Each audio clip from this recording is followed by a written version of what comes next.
Commanding General Yohana, and since 1969, we've been teaching you so-called blacks, Hispanics, and Native Americans that you are the 12 lost tribes of the nation of Israel. You understand? This is the UPK Nevada. This is the UPK Nevada Saturday class. You understand? Preaching Officer Shabal holding down the class for the day. You understand? If you can like and share the class, Baba Kashar, we'll get started in a second.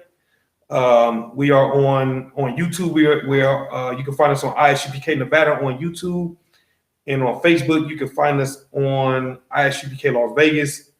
You know what I'm saying? If you can like and share all of the videos, not just Nevada, you understand, but all of the classes that are being taught across the four corners of the earth. You know what I mean? Brothers put a lot of work into preparing these lesson plans and to teaching these classes. You understand? And we do this to wake up the lost 12 tribes of the nation of Israel. You understand? So when we ask brothers and sisters to like and share the video, you understand, it's not to, it's not on some trying to get famous or trying to, get clicks and views and all. It's not about the brother that's sitting in the seat. It's about, spreading this truth and waking up these lost 12 tribes and prophesying us these dry bones. Because if you look at what's going on in 2020, we are in dire straits right now as a nation. You understand? We are hurting as a nation. You know what I mean? We got whether it's COVID, whether it's diabetes, whether it's high blood pressure, whether it's HIV, whether it's homosexuality. You understand? You name it. You understand? We're living up under it. You know what I mean? We're living in hell. You understand? We are dealing with hard bondage. You understand? Everywhere we go, every time you turn on the news, you understand, you're hearing about another tragic story about the death of a unarmed black man or Hispanic man or Native American man. You understand? You look at the condition of the Native Americans and you look at them on the reservations, they're living in hell. You get my point? I understand, not saying that it's okay for them to be strung out or being alcoholics. I'm not saying that it's okay, but what I'm saying is they're under so much hell, you have more of an understanding why they're going through what they're going through. You know what I mean? It's because of the years of oppression, you understand, that our people are suffering from. You want to know why sisters are going through all these mental illnesses and struggling in society? It's because of the hell that they're living in. You understand? Let's get that real quick. Let me get Ecclesiastes 7:7. Yeah, so this is what we call a UPK bedrock scripture right here, because they've been, we've been using this scripture since 1969. You understand? But when you read this scripture, right, it makes perfect sense. You get my point? You want to know why we go out on them street corners? You want to know why we so adamant about teaching these classes? You want to know why we so adamant about liking and sharing these videos? You want to know why it is that these classes are so important? One of the reasons why is because of this scripture right here. Read it when you got it, please. The book of Ecclesiastes, chapter 7, verse 7. Surely oppression maketh a wise man mad. Possibly. Maketh a wise man mad. Scripture says, surely oppression maketh a wise man mad. You understand? Do you know why Black Watch is a radio is much watched or must see TV? Because Commander General Yohana is going to bring out stories on that show that you're not going to hear from CNN, right? That you're not going to get from Fox News. You understand? That you're not going to get from NBC. You understand? And the reason why he brings these things out, not just to wake up our people, but because of the anger, because of the oppression at the hands of the oppressor. Right. You get my point? These classes are necessary. These radio shows that brothers are doing is necessary. You get what I'm saying? The reason why we're so angry all the goddamn time is because the scripture says it. You know what I'm saying? Read it again. Surely oppression maketh a wise man mad. Surely oppression maketh a wise man mad. You get my point? That's why you see us on them corners. You get what I'm saying? This is why we do sit down videos. This is why, you know what I'm saying, Captain Zariak is taking advantage of any platform that's afforded to him so that he, you know what I'm saying, can get this truth out there. You know what I mean? This is why we do the work that we do. You know what I mean? Because we're trying to, in the midst of this hell that we're in the midst of this oppression, we're trying to give brothers and sisters, you know what I'm saying, the tools needed in order to escape the captivity. You get what I'm saying? Not just the physical captivity, but what other captivity are we suffering from? The mental and spiritual. The mental and spiritual captivity. You get my point? The mental and spiritual captivity is why we think that it's okay to be a homosexual today. Right. You get what I'm saying? The mental and spiritual captivity is why we think it's okay to be a Christian. You get my point? And when you think about Christianity, I spoke on this not too long ago, so I won't go into it too deep. But what's so sad about Christianity is Christianity teaches you to love and fear a nation of people that's done nothing but show you hate. Right. And you go in that, and it's so crazy because they teach you nothing but how to love the oppressor. Think about it. It don't teach you how to fix yourself. It doesn't teach you how to be willing to look within yourself and say, damn, I shouldn't be doing this. Damn, it's wrong for me to do this. You see what I'm saying? Think about it for a second, right? We hate our brothers. Right. I was watching, if I could real quick, right? I was listening to a camp video earlier from a couple years ago, right? And Captain Mashak went up there because this brother that was in the crowd, he was acting a goddamn fool, a zip damn fool, right? And he was so mad to the point where he was talking about shooting up the camp. You get my point? And Captain Mashak's response was, you ready to fight us, you ready to shoot us, but you don't have the same energy towards the police that killed Eric Garner. Right. Or towards George Zimmerman who killed Trayvon Martin. You get what I'm saying? Or toward the police that killed Philando Castile. I can go on and on and on. But you only have the courage to build up that much hatred towards your brother, towards your sister. And you know where that comes from? The Christian church.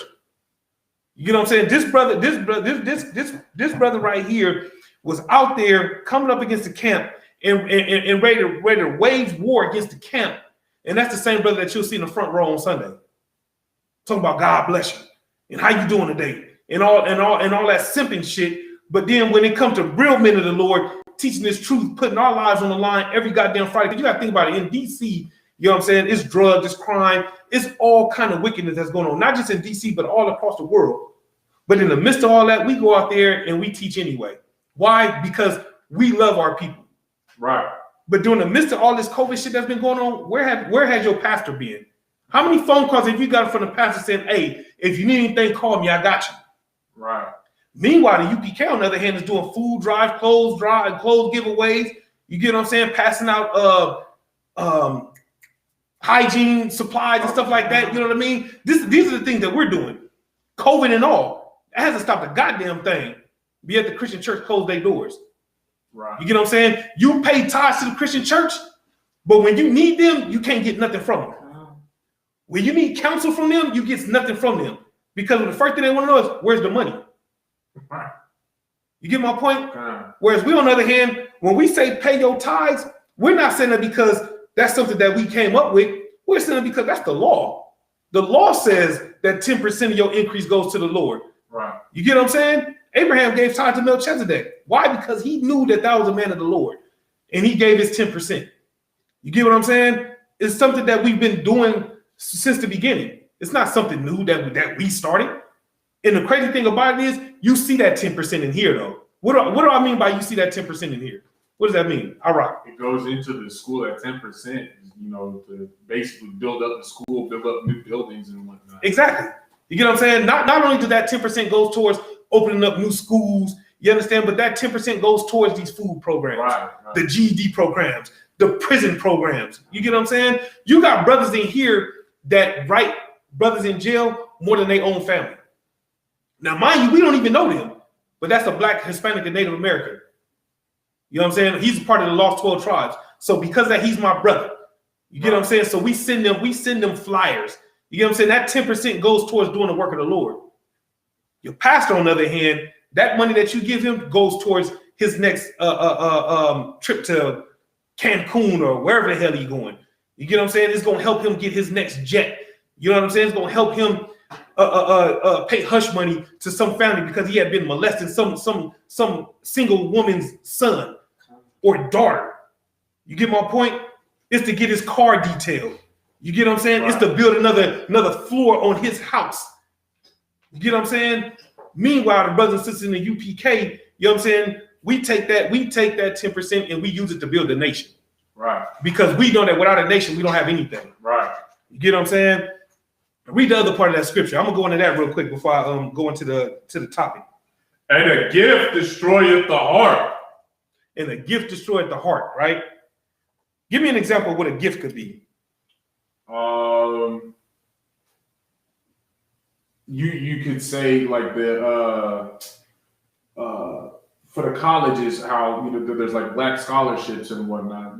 Could you consider that as a gift that destroys the heart? Say it again, Salaki. The scholarship, like the all black scholarships, or because you're Native American, or like the Native American scholarships. Right. Yeah. That's possible as well, right? Think about it on a larger scale. Now you talk about colleges, right? Think about it on a larger scale. You're right. Go even bigger though. I can't see. I was gonna say this other one. I can't think of the how to say the word. You mentioned colleges and you mentioned scholarships. Now take that to the next level. Like how we basically pay the Jews back in Israel. The fake Jews in Israel. I keep wanting to say reprimand, but it's not reprimand. Nah. Now you're going off. I can't think of the word. Think reparation. That's not what I'm looking for, right? I mean reparations would destroy our heart, right? Because look what the stimulus check did a few months ago. And look what it's done. Everybody was pro Trump after they got that $1,200 or however much they got. Right. You get my point? But I said, think about, you said scholarships, right? Okay. How else can scholarships destroy a man's heart? Well, those scholarships, you go into their education, and so now they form your mind.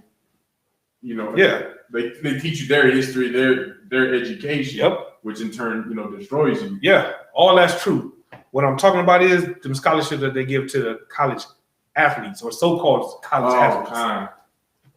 The reason why I'm saying that is because you getting that scholarship, you're getting a free ride, right? Right. To go out there on the football field and break your body for nothing. Right. But the reason why your heart is destroyed is because they took me out the hood. Right. You know what I'm saying? They took me out the project. You know what I'm saying? I didn't have anything going for myself, but now I go to the University of Texas, or I go to USC, or I go to Florida State, or whatever the case may be. You get my point? And in the midst of that, I get to be on TV every Saturday. I get all this Nike gear or Under Armour, whoever's sponsoring that particular school, right? And the reason why that gift destroys your heart is because in the midst of that, you won't look at that coach as an oppressor. Why is he an oppressor? Because he's making millions of dollars to beat your back in. Right. All that strength and conditioning that you're going through, he's watching you do it, and he's blowing the whistle, telling you when to stop and when to do it again. Right. You get my point? You're jumping through hoops for the possibility of a paycheck, but you won't get one while you're in college. Right. You get what I'm saying? And you won't think about that. That's how your heart is destroyed when it comes to these scholarships, right? You want to say something? So like you said, and also the destruction, because once they do start making the money, they never remember home. They never go back and do anything for the community. Yeah. They forget where they come from. Yeah, that's a They take on a whole nother identity. That's what I'm trying to say. That's an excellent point that you just brought up, and I was going to go into that, meaning this, right? So those few that are able to break free from college and then go to whether it's the NFL or the NBA, right? Because of the destruction of their heart, that gift is the NBA contract. That gift is an NFL contract, right? And in the midst of that, you start to be around white society. So now you start to believe that you're one of them. So if you start to think that you're one of them, how do you look at your brother?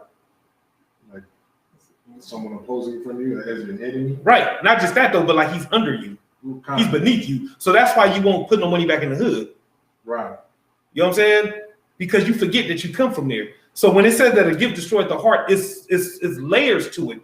It can destroy your heart to the point to where you'll forget that you came from there. So you'll forget about them other brothers that's trying to come up just like you. So you'll forget, like, damn, we always talk about how we wish that there was some kind of program that was available to keep us off these streets. You'll forget about that. You know what I'm saying? You won't sign an autograph for a young brother that come up from the same neighborhood that you come from because you think you're better than him. Right. You get my point? You'll forget about all the sisters, you know what I'm saying, that was feeling in the neighborhood. You'll diss all them for some white girl. You know what I'm saying? Because she got an ESPN press badge or something like that.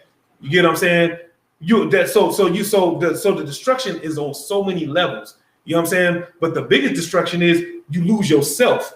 in the midst, and the reason why the way you lose yourself is because you so worried about trying to walk that fine line that you'll never say anything to rock the boat. Right. You get my point? And that's the destroying of the heart. You get what I'm saying? Because think about how many athletes you think these athletes don't know what happened to George Floyd? Right. You think that they don't know what happened to Eric Garner? You see what I'm saying? You think they don't know what happened to Stephen Clark and Tamir Rice? I can go on and on and on. They know, but they'll only say so much. They gotta walk that fine line because a gift destroyed the heart. The reason why Nick Cannon did a full 180 is because they started to mess with his money. Right. You get what I'm saying? The gift that they gave him superseded his spirit as a black man. Think about it. He knew what he was saying was right. But the threat of taking his money and taking his show made him compromise all that. To the point to where he had a podcast with some Jewish rabbi on there. Right. And that Jewish rabbi put that brother to shame. And how is it that he's able to look himself in the mirror today, knowing what he did, knowing how he sold out his people, is amazing to me if he's even able to do it. Right. You get my point, which coincides with the topic that we're going to go over today, which is being a sellout is evil and wicked. You get my point? And we're going to read it in the Bible. And for those that want to know why the Bible is so important, why we lean on this Bible the way we do, because the Bible has the answers to all our questions. The Bible has the solution to all our problems. You get my point? There's history in here that we're repeating to this day. You get what I'm saying? Nick Cannon selling out is not something new. Right. Somebody give me the biggest, most blatant example of a biblical sellout.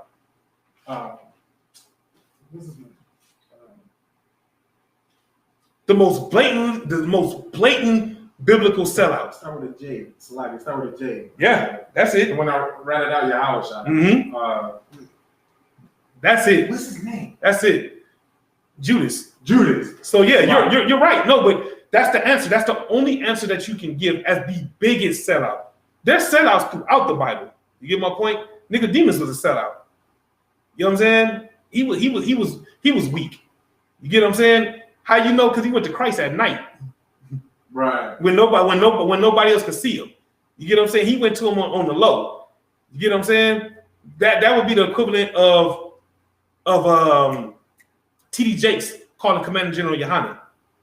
Right. He would do it on the low. He wouldn't come on one of our shows, and he wouldn't invite us on one of his shows, but he would call. Right. You get my point? That's weakness. You get what I'm saying? But he was a sellout because although he knew Christ was the man, he wasn't willing to tell the people that Christ was the man. Right. You get my point? Because if he was, then he would have followed Christ. Right. And how you know he didn't follow Christ? Because he didn't understand when Christ said that you had to be born again. Right. You get what I'm saying? Just little things like that. You know what I mean? But we gonna get a story out the Bible that talks about, you know what I'm saying, being a sellout, right? Let's get Genesis the 37th chapter. We're gonna start at the first verse. Genesis 37.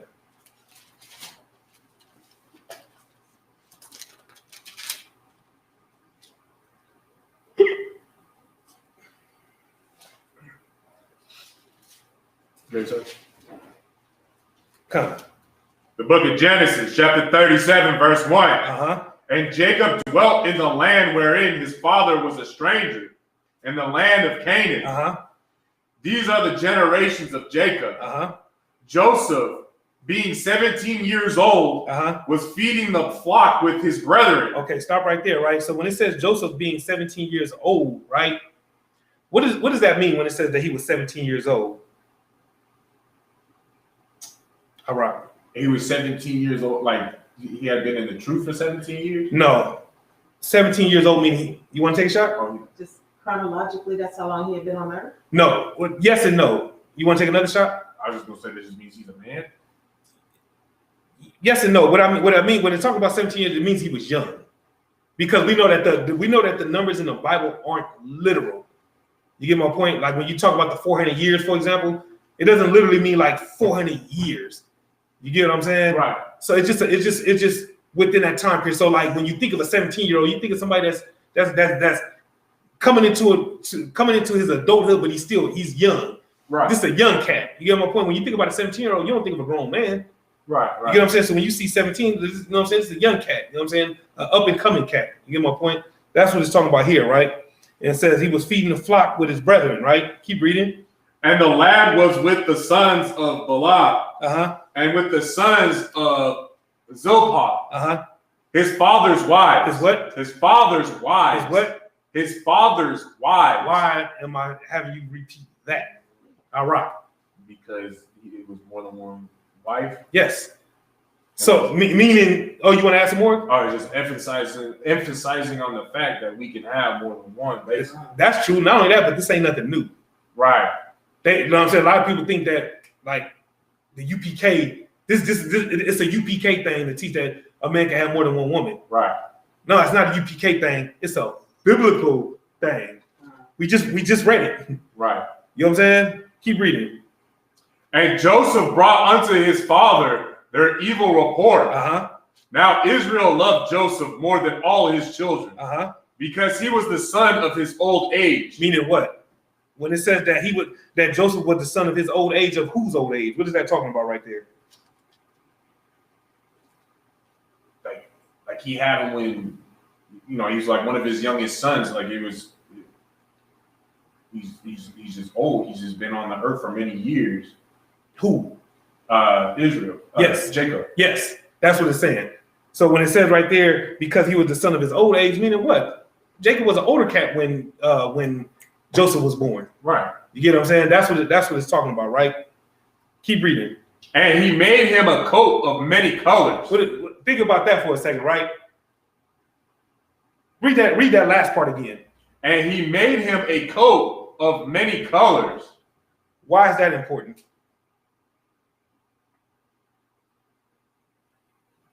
He made him a coat of many colors. Come on with it. Well, I know that like colors back then, like things like purple and blue were extremely expensive. That's true, but give me some more. You're right. Give me some more though, because you can take this. You know what I'm saying? You can take this and go a couple of different directions with it. So that's one direction you can go with it. Sis, you want to say something? Salaki, does it mean that he wrapped him in the teachings? No. No. This was a literal coat. Was it because he wanted him to stand out, like as if like this is my favorite, so I want my favorite to stand out amongst everyone? I wouldn't say that because it doesn't say that. You know what I'm saying? As far as like he wanted him to stand out, right? Did you want to take a shot? Because he knew who he was because of the dreams that he had as a young man when he told his father about how they would bow down to him, and so he did the. You're skipping like ahead. Royal. No. You're skipping ahead. We're gonna cover this whole chapter. Okay. You know what I'm saying about that. We'll get into that in a minute.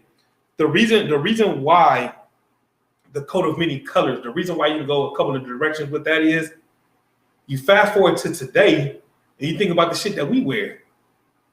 We stunt, man. When we get dressed, we stunting on niggas. We like nigga, this shit right here, nigga, we finna kill it with this. Right. You get my point? For those who graduated from Hebrew Academy, you get what I'm saying? You think about when you put that cover on, how does it make you feel? It's like, you know what I'm saying? Like it make you feel some kind of way, right? Even though I hate that saying, but my point is, you know what I'm saying? It puts you in a different mindset, right? Right. Not only that though, but the thing is that we had this style and we had this culture way back then. Right.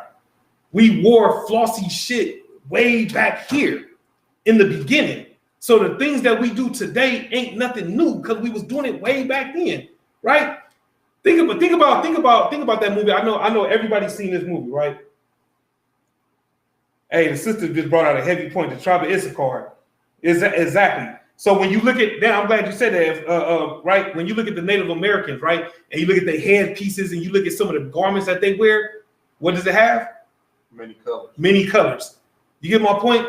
Like all we doing is following the traditions of those that came before us. Right. And when you look at that shit looks royal. It's like, damn, they stunting. Right. When you see a Native American headpiece, oh my, listen, I'm not a Native American. I'll rock the hell out of one of them though. You understand? Them things are stunting, man. I'm trying to, man, listen. I remember a couple years ago at the Passover, man, General Kabbalah Moth had one on, and I'm looking at that thing like, that shit looks amazing. Just when you look at it, it just makes everybody want to stop and say, God damn, that jacket or that coat, it says that Israel made for Joseph, it make you, God, that ain't cold out here. You get my point? Right. Come on with it. So, Salakia, it makes us stand out. Yes. Okay. Yeah, because think about it today. Now, some of our fashion is on the left-hand side, no doubt about it. Some of us be a little extreme. When I say us, I mean us as a nation. We be a little extreme with some of the shit that we wear. Brothers that be wearing these super tight-ass jeans, sisters that be wearing these two little dresses. Sometimes the design be fly, but we go too far with it. You get what I'm saying? Right. But what I was getting ready to say is, think about Frank Lucas on American Gangster, right? I know y'all seen that movie, right? When Frank Lucas went to the Muhammad Ali fight, right? Think about what his wife bought for him. Anybody online, y'all remember that movie? What did Frank Lucas wear to the Muhammad Ali fight? Thank you. And what else did he have? And I think I had to go with it. And when people saw him, what did they say? They was like, damn, you know, they was looking at him. Because he was stunting on niggas, right? Right. It worked against him because the police was like, how the hell he got better seats than, I forget who he said, but this dude got better seats than, let's just say the mayor. Let's just say. Oh, yeah. Right? Because that shit was he stood out. You understand? That coat that Israel or Jacob made for Joseph, it stood out. You get my point? It was one that it was flashy. You get what I'm saying? You think about garments that brothers be wearing. It's like, God damn, like you shitting on these niggas, man. You get my point? Yeah. When you read this and you see that coat, when you read that coat of many colors, just think about how you look when you say, man, I'm finna do it today. I'm finna step out. I'm finna stun on them. That's what this coat was. You understand that Israel made for Joseph, right? Keep reading. And when his brethren saw that their father, loved him more than all his brethren, they hated him. They did what? They hated him. They did what? They hated him. Right? So it's a couple things that you can unpack right here in this one scripture, right? Okay. As a parent, when you read verse 4, what's the first thing that comes to mind? It says, when his brethren saw that their father loved him more than his brethren, right? Think about that part right there, right? As a parent, come on with it. He was the favorite child, which is not real cool when you got other kids, but yeah, he was the favorite. Yeah. I mean, okay, yeah, right. Think about it though, right? Everyone has their favorite, right? Has a favorite. Everything, even the Most High has his favorite. You go to the Apocrypha for we're talking about his favorite flower, favorite river. I don't know what the hell I got going on today. Salakia, you know what I'm saying? I think it's in the room. It could be in the room. I don't know. But the point is he has his favorite people, like the sister said, right?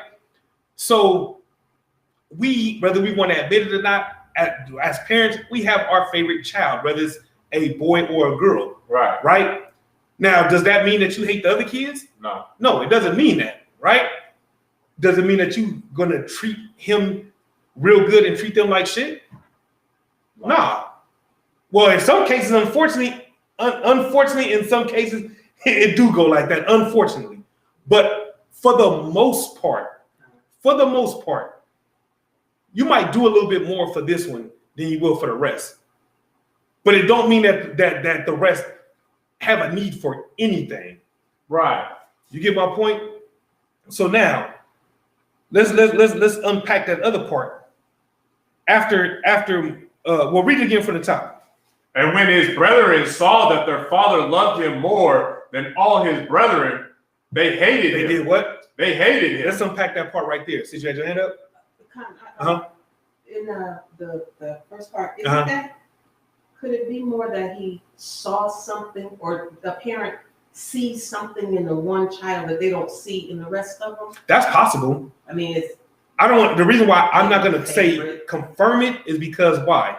Why wouldn't you confirm that? It's not in there. Thank you. Exactly. So is it possible? Yeah, it's possible. He could have, just like when we look at our kids, just like you want to take it to another level, right?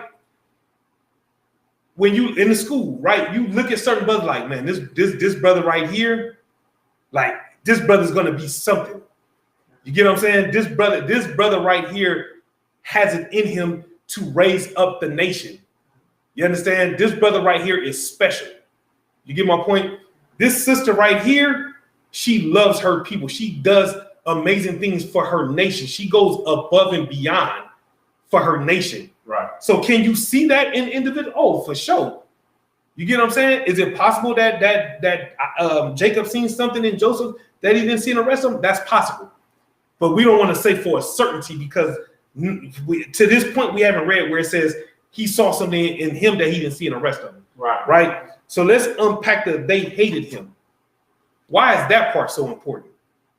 You can go many different directions with this. Come on with it. Just to kind of stick on what we've already talked about, because like that's how it is today, where we see, in the world, we see a brother, come out, walk out the house looking super fly and everything. You start, a lot of brothers will start hating on that. It's a perfect example. That is a perfect example.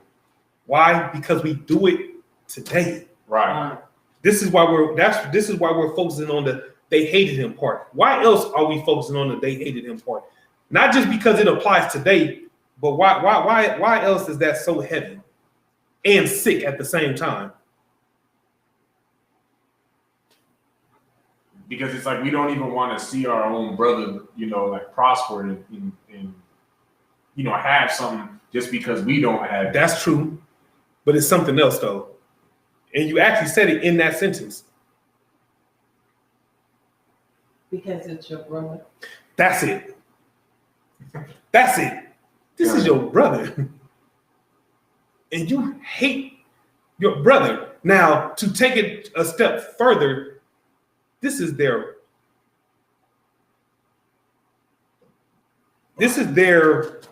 culture? No, this is their blood brother, which makes it even worse. Right. Oh, you see what I'm saying? It's one thing, and again, I'm not saying that it's cool. I'm not saying we should do this. It's one thing to hate on your brother. It's a whole nother thing. It's even worse and more despicable to hate on your blood brother. Right. Think about how wicked you have to be to hate on your own brother. Y'all come from the same loins. Right. Y'all grew up together. You get what I'm saying? And think about it today. As kids coming up, y'all had to sleep in the same goddamn bed together. You get what I'm saying? Y'all had to share meals. Right. Y'all had to share clothes. You get what I'm saying? Am I saying something that we're not familiar with? Am I saying something that's new to y'all? Wow. You know what I'm saying? Am I saying something foreign? Because I know I had to share clothes. You get my point? And why did I have to share clothes? Why did we have to share clothes? I mean, hand-me-downs because you couldn't really afford none of them. Why? Because we're being oppressed. That's why. You see what I'm saying? Huh? This is why. You know what I'm saying? We all went through the struggle together. We're going through hell together. We're suffering together. You get what I'm saying? So by these brothers growing up together, they didn't grow up where one was over here, then one was over here, and then the other one's over here. They grew up together. Right. And they hated that man. Hated that young brother. You get my point? Keep reading. And could not speak peaceably unto him. Read that again, man. And could not speak peaceably unto him. What does that mean? Come on with it. Like they wouldn't even speak to him like their own brother. Like, he might walk. Joseph might walk by and say, what's up? And their response is, "Fuck you want." Thank you. That's exactly. Shit, here come this nigga. Yeah. You get what I'm saying? That's what I want. I wanted an actual example, right? Like, for example, let's say, hey man, Pops wants you to take the trash out, man. Hey, wake your ass up, man. We gotta go feed these goats. Right. I'm giving examples. Right. You get what I'm saying? Come on, man. It's time to go cut the grass. Man, get your ass up, man. But when you go to Issachar, hey, it's time to get up, bro. Come on, let's get it. You know what I'm saying? Right. When you go to Manasseh, hey, come on, bro. Come on, man. We gotta go handle this business. When it comes to Joseph, get your ass up, man. Right. You kicking his bed and shit. You know what I mean? You shaking his bed, you slapping him upside the head. And wake your ass up, man. What, man? Damn, nigga, you lazy? What's going on? Right. You get my point? This is what it means when it says could not speak peaceably unto him. Like every time they said something, what was they showing? What were they showing? The way it says could not speak peaceably unto him. If they couldn't speak peaceably unto him, how were they speaking unto him? Hatefully. Which is, you're right. Which would be what? Wicked. True. What else? There's one word I'm looking for. Unbrotherly? That's the word I was looking for. That's the word, because what do we push more than anything else in this school? Brotherhood. Brotherhood. Right? Kind. Because without brotherhood, we ain't got nothing. You get my point? Kind. Brotherhood is the foundation of everything. Everything that Yahushua did was based on brotherhood. On brotherhood. You get my point? Everything that Paul did, everything that Paul endured was based on brotherhood. On brotherhood. You get what I'm saying? So for them to not speak peaceably unto him, that wasn't brotherly. Right. You get what I'm saying? Keep reading. And Joseph dreamed a dream. And he told it his brethren. He did what? And he told it his brethren. And they hated him yet the more. And they did what? They hated him yet the more. You see what I'm saying? So from these first couple of verses, what can you take away from this right here? That even from the very beginning, we've always found reasons to be unbrotherly to our own brothers. Yes. Whether it's blood or not. Right. You get what I'm saying? And in this I'll say context for lack of a better word. I can't remember the word I want to use. Oh, instance. And in this instance, everything that he did that made them hate him even more. Right. Which means what? They have hatred in them from the get-go. Right. You know what I'm saying? They have hatred towards their brother in the get-go. And if you have hatred towards your own brother, you have hatred towards who? Yourself. Yes. And your nation. That's it. You get my point? Because hating your brother, hating your sister is a... So like I say that one more time? Hating your brother or hating your sister is a what? It's a sin. That's true. But what is it? What else is it? It's a sellout way. That's true, sis. It's evil. That's true. You were more on it when you said evil. So when you think of evil, what do you think of?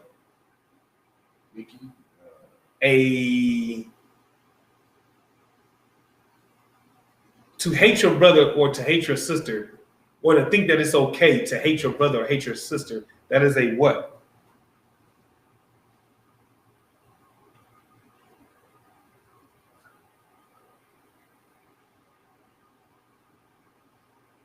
It's a demon, y'all. Oh. It's a demon. A demon will tell you that it's okay to hate your brother and hate your sister. And the cold part about it is you'll hate your brother and hate your sister and don't even know him. Right. The example that you gave earlier, brother could be walking out the door and got them new Jordans that everybody been wanting, and he the only one with them. And just like that, you hate him. Right. Fuck that nigga, man. That nigga ain't shit. Right. He think he the shit. He ain't even paying no attention to you, but you paying attention to him. Right. You get my point? That's a demon that tells you that it's okay to hate your brothers. You get my point? So Joseph had a dream and he told his brothers, right? He didn't tell his brother because he was trying to stun on him, right? He told his brother because these are his brothers. And he thought that he can go to his brothers. Why? Because them is his brothers, right? Keep reading. And he said unto them, Hear, I pray you, this dream which I have dreamed. For behold, we were binding sheaves in the field. We were binding sheaves in the field. What is a sheaf? Somebody look that up real quick. What is the sheaf?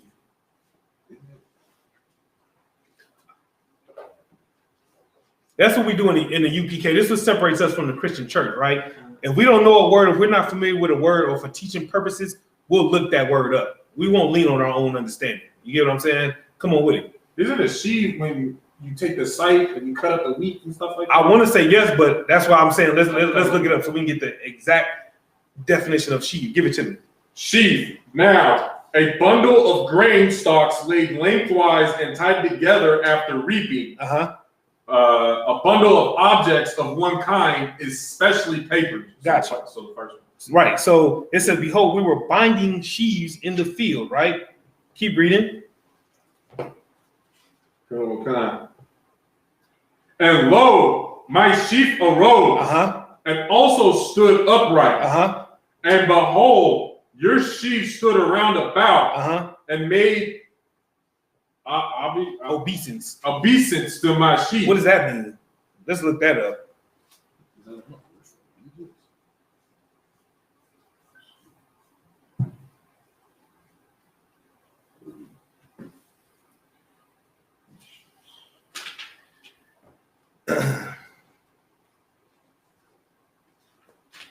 Give it to me.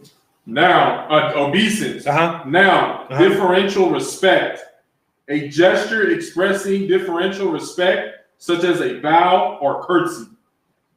The water for that, right? Let's get into it, man.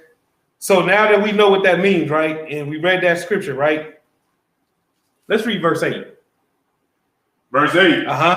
And his brethren said to him, shalt thou indeed reign over us? Read it again. Shalt thou indeed reign over us? Or shalt thou indeed have dominion over us? Stop right there. What was happening here? His brothers were becoming concerned whether or not Joseph was going to rule over basically have some sort of rulership over them. That's true. And so, I mean, just based off of the previous context, they pretty much didn't want that. Right. They already had hatred for him. Right. Read the rest of that verse. Watch this. And they hated him yet the more for his dreams and for his words. Read it again. And they hated him yet the more for his dreams and for his words. And they hated him yet the more for his dreams and for his words. Right? I'm not saying that it's okay for them to hate him, right? It says for his dreams and for his words. Why would they be upset with him, though? Hate is, you shouldn't hate him, but why should they have been upset with him? So why they shouldn't? Why should they have been upset with him? Why should they? Because he wasn't the eldest, and I mean they're just hating on him because he got a dream, and then now they're under the impression that Israel favors him over all the rest of the 12. They had a lot of stuff going on between that coat, right, and this dream and all that, right? They like this cat right here, man. Like what the hell is going on? The other thing is though, when it says, and his brother said unto him, shalt thou indeed reign over us, or shalt thou indeed have dominion over us? They're asking him this, right? The reason why they're asking him this is because this young cat is on his own dick, right? For lack of a better word, salaki. You get what I'm saying? Because it's like he. What's another word? What's another word to say that? Because I don't want to use that word again. He's pumping himself up. Right. He's feeling himself. Right. Like think about it. He had a dream, right? Which wasn't the problem that he went to his brother with his dream. The problem comes in because he's like, yeah, man, my sheaves is reigning supreme over your sheaves. You get my point? They looking at this nigga like sick of this nigga. What the fuck this nigga think? You get my point? because of his get down, right? He was kind of feeling himself, right? Let's keep reading. Verse 9. And he dreamed yet another dream, and told it his brethren, and said, behold, I have dreamed a dream more, and behold, the sun and the moon and the 11 stars made obedience to me. Read that word again. Behold, the sun and the moon and the 11 stars made obedience to me. That said obeisance. Oh, obeisance. That's why. Right. So like obeisance to me. Right. That's not what I'm laughing at. What do you think I'm laughing at right here? Because he just told them that he had another dream where his 11 brothers would be giving him curtsy and bowing down to him. In other words, you're right. You're right. But take it to another level. That it's confirming his first dream. Which means what? That he would have dominion and reign over them. That's yes and no. He's feeling himself. He's like, this is confirmation. Like, this nigga's really on his own thing. Like, you know what I'm saying? Like, all these dreams he has is about him ruling over us. Right. Like, this is a little arrogant, cocky little motherfucker. Fuck this nigga, you know what I'm saying? So now they really like, this nigga right. You know what I'm talking about? Like, that's what's going on here. Because everything he's saying is like, yeah, I'm up here. You niggas is beneath me. You niggas will bow down and worship me, right? Who does that sound like today? Brothers that are in the NFL and the NBA. I mean, you couldn't even go wrong with that because you can go anywhere. Right. You look at a Kanye West. Right. You think that he believes that we equal? Wow. You look at a Jay-Z. You think that he think that we're equal? Nah. He think that when he walk in the room, everybody just supposed to stop and stare. Right. And immediately start riding this nigga's nuts. Immediately. Nigga, that's Jay-Z. Nigga, that's Kanye. You understand? Nigga, that's popular football. Nigga, that's DeAndre Hopkins. Right. That's Kyler Murray. Nigga, let's stop what we doing, man. Let's go ride this nigga, man. That's the man right there. That's Future, whoever. Y'all get the point, right? This is the kind of shit that Joseph was on. Like, he was feeling himself. You get my point? Keep reading. Verse 10. And he told it to his father. He did what? He told it to his father. Stop right there. Think about that for a second. What does that tell you? That Joseph's pretty much going around telling everybody. That's true, but what else? You're right, but what else though? That he's not containing basically how he feels. So that's all I got on that. He's feeling himself so much, he even went to his pops with him. What kind? You know what I'm saying? Like, nigga, man, listen, man, like, I gotta tell pops about this. You get what I'm saying? Like, I'm the nigga. Yeah, I'm about to be the man. Right. I'm about to go let pops know what time it is. Right. You know what I'm saying? Keep reading. Reading it from the top, matter of fact. And he told it to his father and to his brethren. And his father rebuked him and said unto him. And did what? And rebuked him. And did what? Rebuked him. Which means what? Corrected him. Or today. What would we say today? Basically told him to stop and cut that shit out. What would we say today? My man, Shabbat Yalla, what's good, man? That's my man right there. Brother from North Carolina. Lord willing, I see you in Las Vegas, man, next week. Lord willing, you know what I mean? Quick sidebar. West Coast Barbecue is in Las Vegas, you understand? December 10th through the 13th. You know what I mean? We're going to have a barbecue, you know what I'm saying? Scripture breakdown, One West Radio. You understand? We're going to be doing it all out here on the West Coast, man. Come holler at your folks one time, man. Come have a drink with your brothers. You know what I'm saying? Come break bread with your sisters, man, in the spirit of brotherhood and sisterhood, right? You understand? Quick sidebar, slightly, but let's get back on track, right? It says, and his father rebuked him. What word would we say today?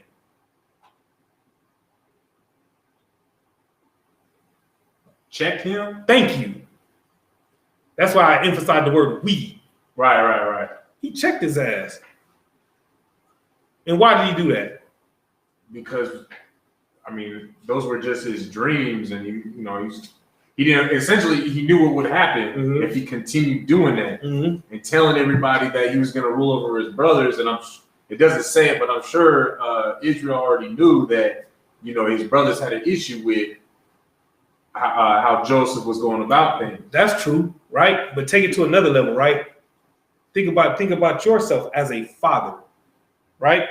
And he checked him, right? Why did he do that? Well, I would want my son to be humble, even if that was true. He was doing his job as a father, right? So what you said is correct. Want my son to be humble. He's doing what? He's correcting him. He's checking him. Right. Because that's a father's job. Right. You get my point? A father's job is to teach his children right from wrong. He has to rein his children in sometimes. You get my point? Okay. Jacob seen his son feeling himself. and he checked that nigga, which was in the spirit of the Lord, the law, the UPK, spirit of being a father, Spirit of love. brotherhood. in the spirit of brotherhood. Just because he's his father don't mean that he can't be brotherly. Right. Because yes, that's his father, but that's also his brother. Right. You get my point? So in the spirit of brotherhood, he checked that brother.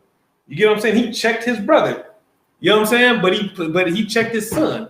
You get what I'm saying? Like, we understand this. Somebody on the outside, what the hell is he double talking? No, I'm not. Because your son can also be your brother. Why? Because y'all come from the same Loins. Same lineage. Kind. Loin lineage. We come from the same lineage. You know what I'm saying? My son is my brother. Right. My daughter is my sister. She's my daughter, but she's my sister. Right. You get my point?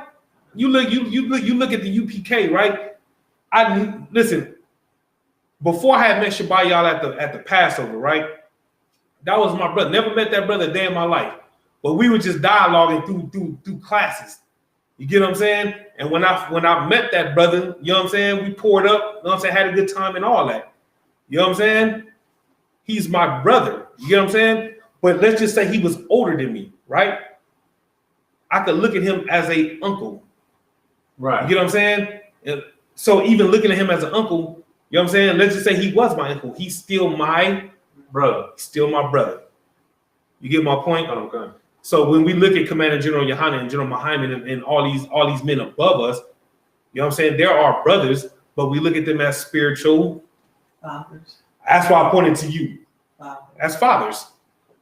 You get what I'm saying? That's my father.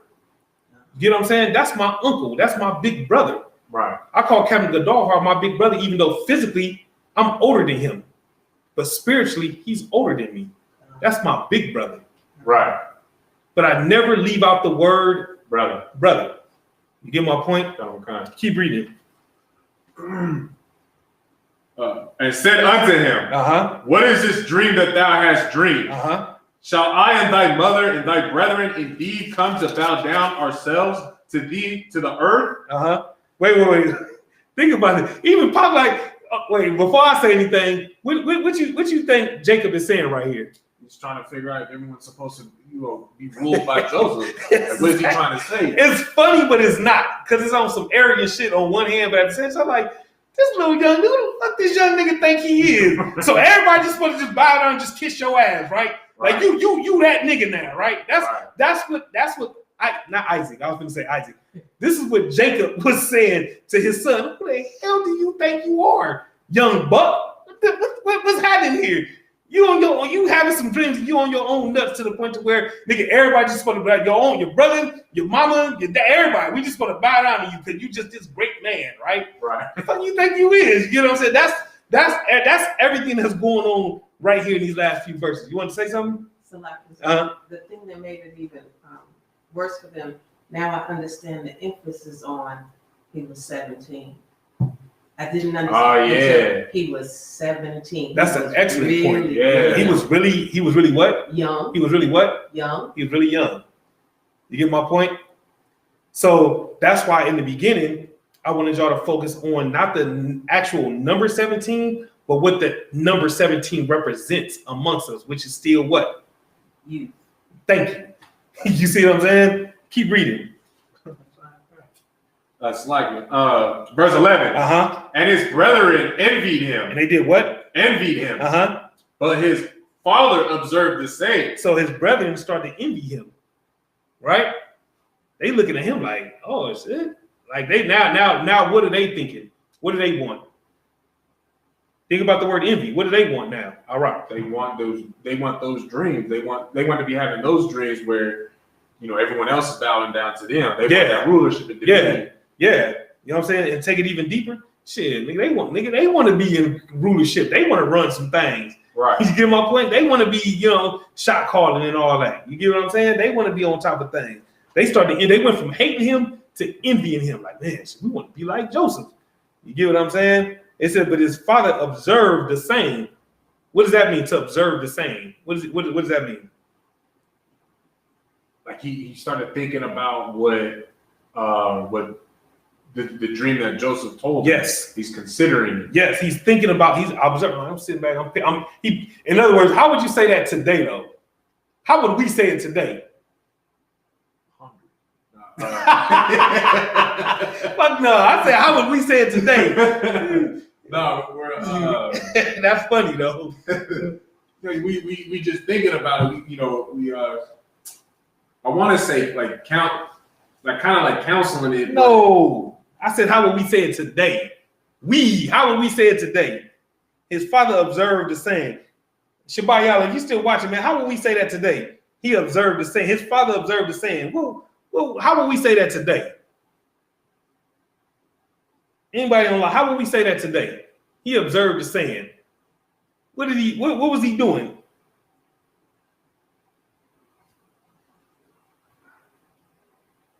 When I say that how would we say it? Because we talking what?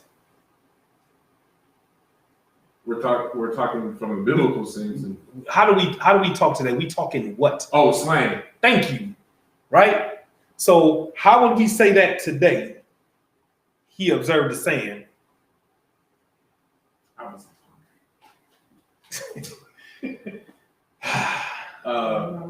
Man, he peeping game, man. He's sitting back, man. He peeping game. He checking it out. What kind? You know what I'm saying? He's sitting, man, let me sit on this for a minute. You know what I'm saying? Let me peep game. Kind. You know what I'm saying? Let me soak this up. You know what I'm saying? Let me see if I can pick up what he laying down. Right. You know what I'm saying? Like we would say it all kind of different ways, but all those different ways wasn't around back then. But how you would say, let me check this nigga out. Let me see what the hell he got going on. Let me see let me see what's really happening. You know what I'm saying? Let me see what's really good. Right. You know what I'm saying? That's how we would say it today. If we rewrote this book today, and I'm not saying we should or none of that, that's not my point. The point I'm trying to make is some of these words that are in here, that was put in here, we wouldn't say it the way they said it. Right. You get what I'm saying? Because there's slang in here too. But we would put our own thing on it and we read that shit and everybody would understand what the hell was being written in this book. Because why? Because we talking, that's how we talk. Right. You know what I'm saying? Who wouldn't understand what the hell we were saying? Esau. Thank you. Esau wouldn't understand what the hell is going on. That's why a lot of these scriptures that they try to read, they'll gloss over them and they'll skip over them. Why? Because they don't know what the hell it means. Right. You get my point? Keep reading. And his brethren went to feed their father's flock in Shechem. That's how you say that? Shechem. Shechem. Mm-hmm. And Israel said unto Joseph, Do not thy brethren feed the flock in Shechem? Come, and I will send thee unto them. And he said to him, Here am I. So what happened there? Joseph, when his brothers went to go and feed the flock, Joseph didn't go. And so basically, what happened there though? You're right, he didn't go. But it's, damn, I don't want to say that. How can I say this without giving it away? Read it again. And Israel said unto Joseph, Do not thy brethren feed the flock in Shechem? What does that mean? Like, think about it, right? Damn, I'm trying to figure out how I can say this without giving it away. Go ahead, Rob. Like basically, he's asking, like, aren't y'all all supposed to be over there? Why is it just them? Right? Which means what though? Like you want to know what Joseph did, like the meaning of what he did? No, it said he said, do not thy brethren feed the flock in Shechem, right? Right. Meaning what? They're there and you're here. So what happened though? Sis. His father sent him to them. Well, that's true, but what else happened? What happened before that? They started, I don't know, he was buying into his dreams basically and felt like he didn't have to go. Nah. Do not thy brethren feed the flock in Shechem. So he was asking him a question. He was asking him a question. What happened was, I'm gonna give it to y'all, right? Y'all go, oh, okay. What happened was they went without him. They didn't wake him up like they normally would. You get what I'm saying? He still sleep. This would happen. And this is why Israel is coming to him. Like, do not thy brethren feed the flock in Shechem? In other words, what'd you say? Why are you still here? Thank you. The hell are you still doing here? Right. Your brothers out here feeding the flock, and you still here. What the hell is going on? Because in the midst of their hatred for him, wake your own self up. You know what I'm saying? We gonna get up and this is going to show you the wickedness and the evil in what they did. They made sure that they was up, and they left him behind, so that what could happen? Essentially, he would look bad. Yep. And what ended up happening though? What did his father do? What does their father do? I should say. He sent him. What did he do before that? Him asking him that he did what?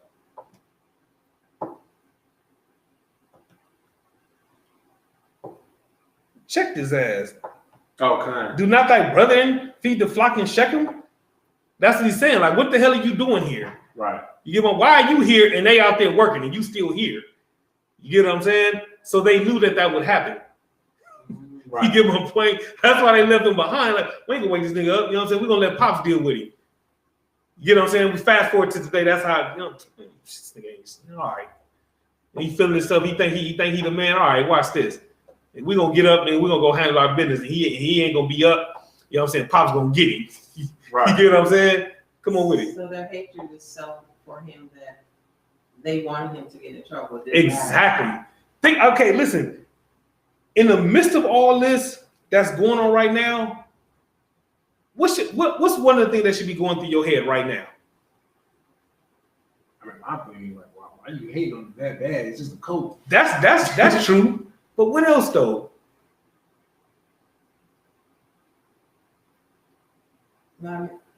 Go ahead. I mean, he's your younger brother. You should love him, not you shouldn't. Yes, that's true. But as you read this though, what should be going through your mind though? Everything that y'all said, y'all both correct, but it's something that I'm looking for specifically. What should be going through y'all minds right now? Anybody online? Hey, shalom, General Yahweh Sharper Thug, General Hazai Young in the building. You know what I'm saying? Can't wait to get with you next week, sir. We're gonna get it in, do our thing. You know what I mean?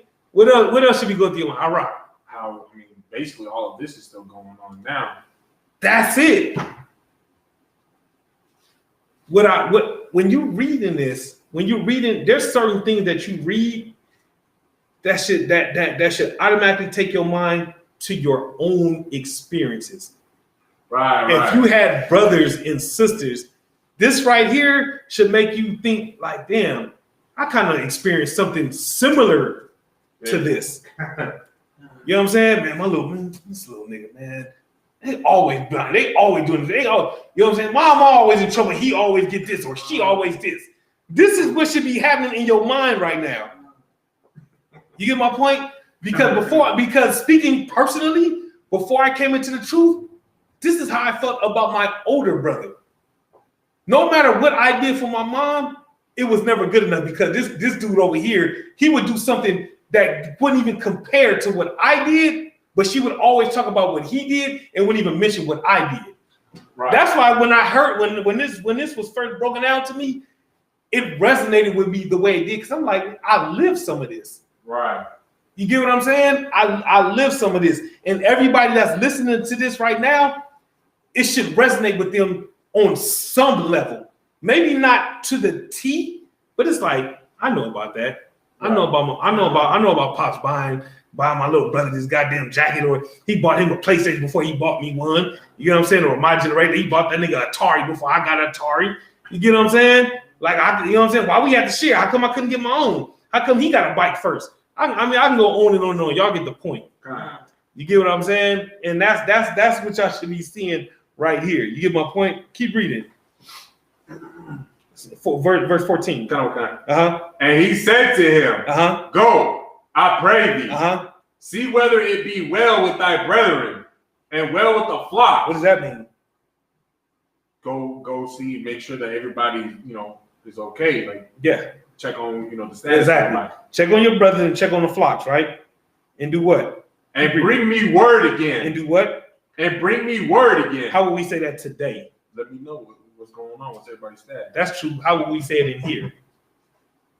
check in with me. That's true. When you check in, you do what? Report. Thank you. Give me a report. You see what I'm saying? That's what that's what I'm saying. When you reading some of this stuff, you can apply it to what you do to this day. You get what I'm saying? You get an order, hey, look into this for me, man, and give me, you know what I'm saying, and let me know by next Wednesday. Right. You're giving me a report of all the research that you did and everything that you did leading up to Wednesday. You get what I'm saying? Keep reading. So he sent him out of the vale of Hebron, and he came to Shechem, and a certain man found him, and behold, he was wandering in the field, and the man asked him, saying, what seekest thou? What happened here? What's going on in verse 15? So he found some random. He found a dude in the fields just wandering around, but he didn't see his brother. So he asked him, you know, what old dude was doing in the field. You own it. Sis, you want to take a shot?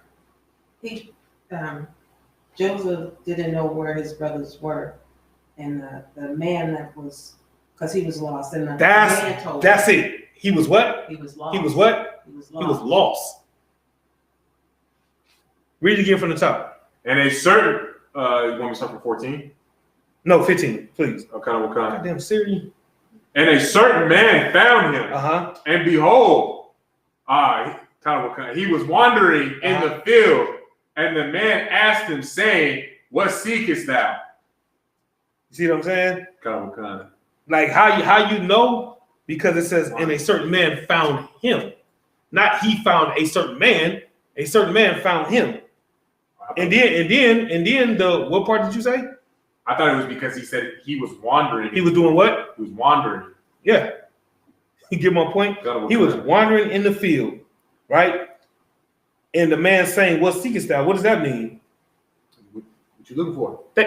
Thank you. That's how we said today. What's happening? What's up with you? What you looking for? What's good? How can I help you? What's happening here? You get my point? Keep reading. And he said, I seek my brethren. Tell me, I pray thee, where they feed their flocks. You see what I'm saying? Now, in the spirit of brotherhood, if they loved their brother, if they wasn't hating on him so much, they would have made sure that he was up and was out there with him so that he wouldn't get lost. Right. You get what I'm saying? Because who knows what could have happened to this brother in the midst of him looking for his brother. But because they hated him so much because of what he was saying, because of that goddamn coat, they didn't care. Right. You get my point? Keep reading. And the man said, they are departed hence. For I heard them say, let us go to Dothan. And Joseph went after his brethren and found them in Dothan. And when they saw him afar off, even before he came near unto them. Read that part again. And when they saw him afar off. Meaning what? When they saw him like down the street, like, you know. Exactly. They saw him coming, right? Right. Keep reading. Even before he came near unto them, they conspired against him. They did what? They conspired against him. They did what? They conspired against him to slay him. To do what? To slay him. To do what? To slay him. Right? Let's stop right there. Let's think about that for a second. Right? They saw him coming and they conspired against him. Right? They conspired against him to slay him. Another word for to kill him, right? A lot of things should be going through your mind right now as y'all heard this scripture and as this brother just read this scripture. What's one of the things that should come to your mind right now? That's still goes on today. That's what we be doing today. Right. On the block. Yeah. You get what I'm saying? And what else though?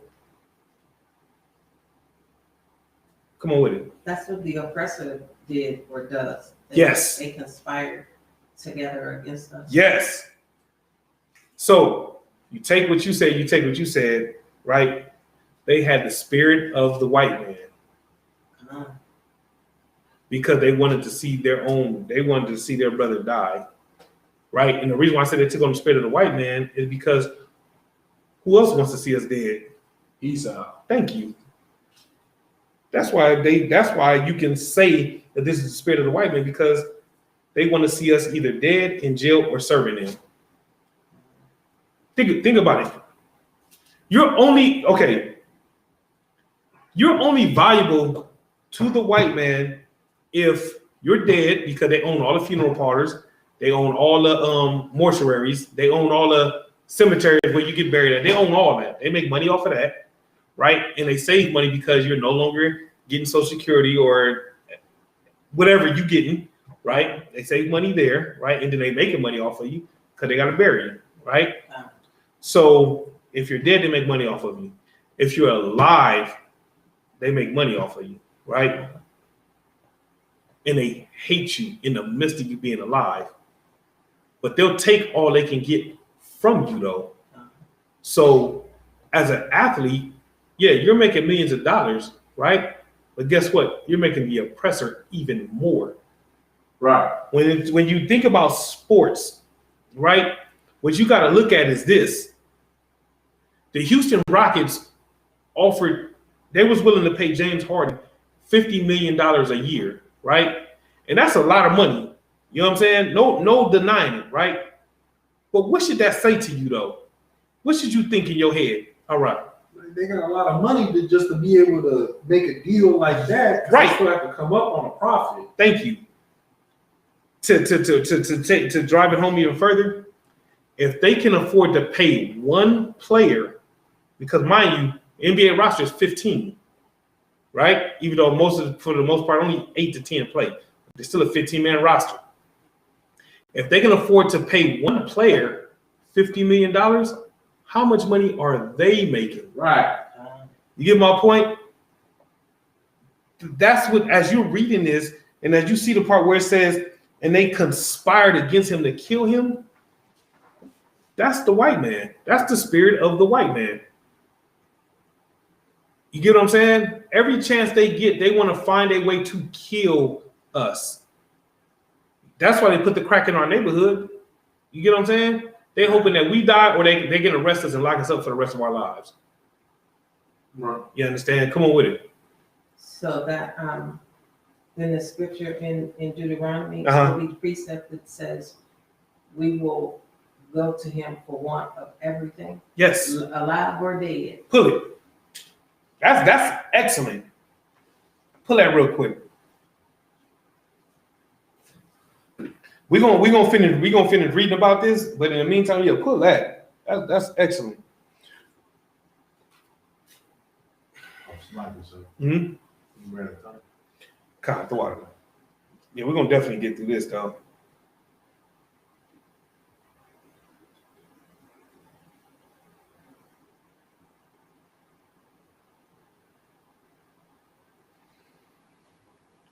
Let me see something. Deuteronomy 28 and 48. Read it when you got it. The book of Deuteronomy, chapter 28, verse 48.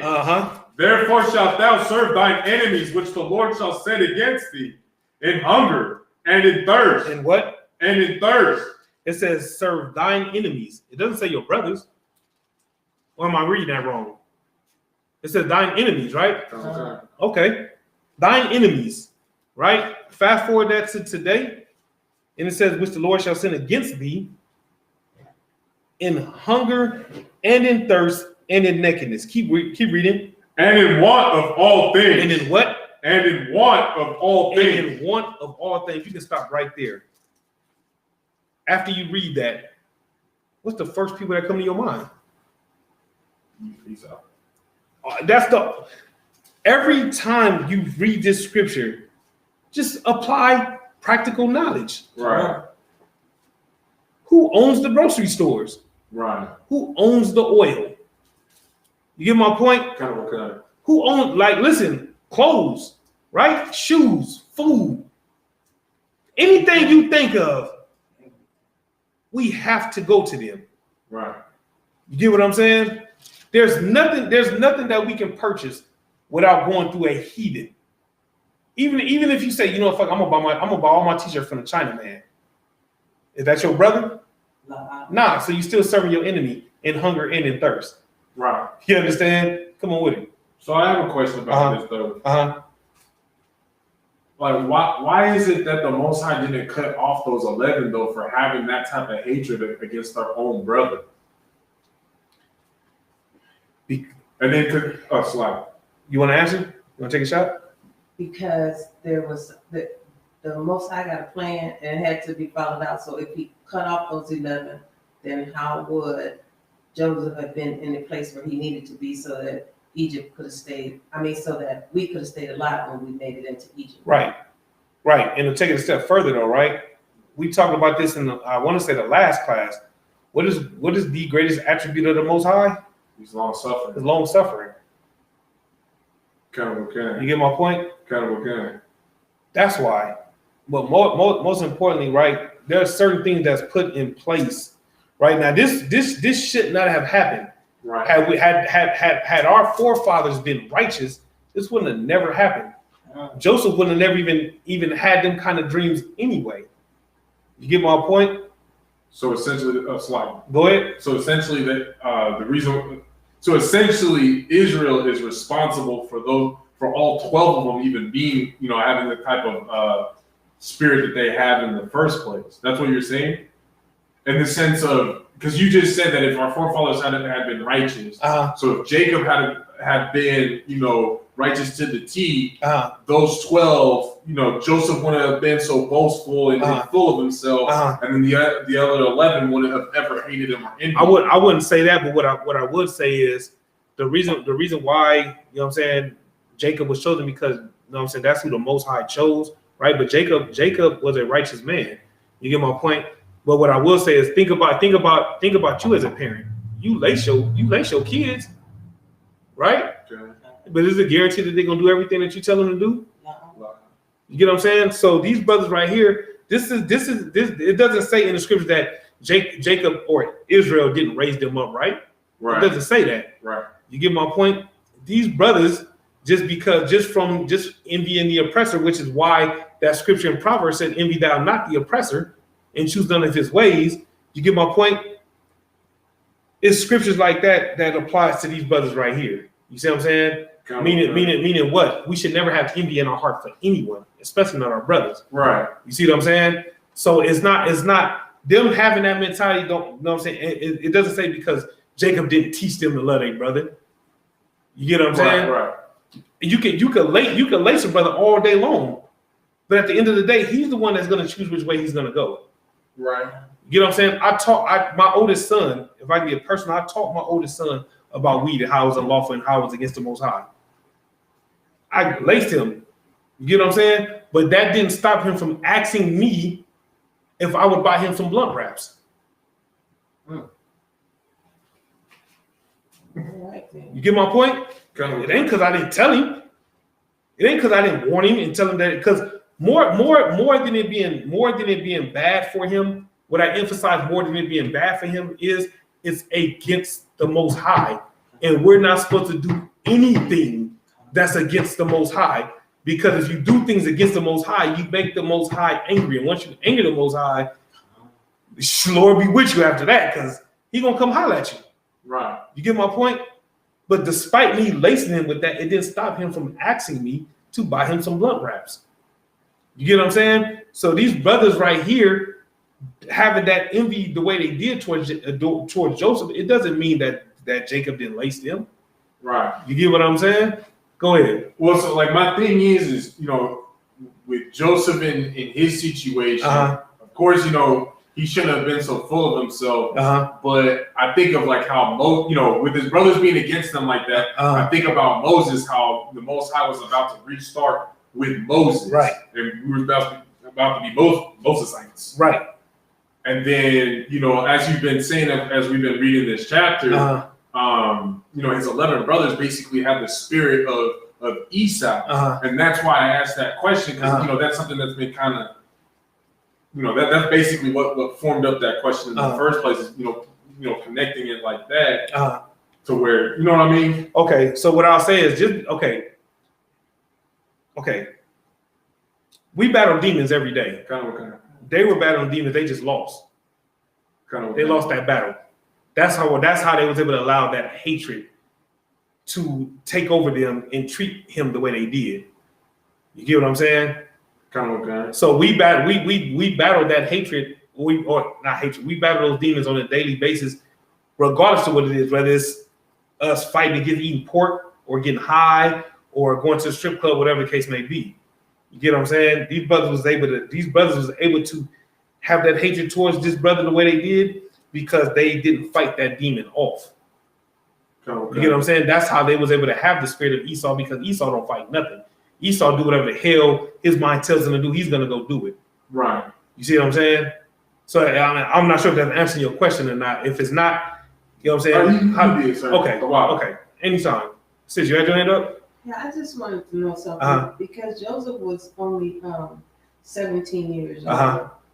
Wasn't he asking his brothers about the dream he had? I mean, it's more asking them like for interpretation of the dream than just. No, that's the scripture don't say he asked him. It says he went and told them. Right. There's no question marks in there. When you go and read the obeisance and the sheaves and all that, there's no question marks nowhere in there. So can you read verse 6 again and just make me understand? I mean, he said, hear it. He said, listen to me. I'm asking you. You know what I'm saying? I'm asking you to listen to this dream that I had. He's asking you to listen. He didn't say break it down.